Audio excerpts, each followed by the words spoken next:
সনাতনী দশবিধ সংস্কারের মধ্যে অন্যতম সংস্কার হলো বিবাহ। যদিদং হৃদয়ং মম তদস্থু হৃদয়ং তব।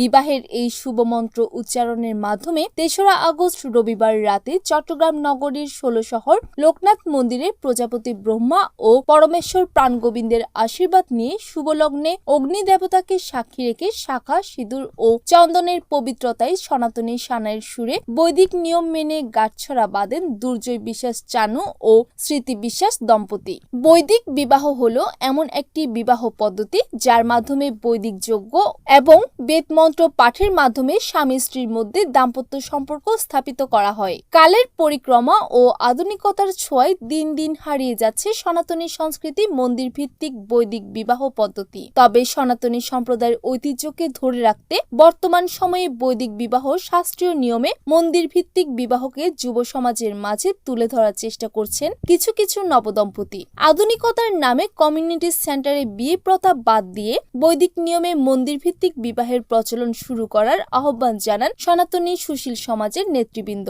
সনাতনী সম্প্রদায়ের জন্য আসলেই দরকার মন্দির ভিত্তিক বিয়ের প্রচলনটা শুরু করা।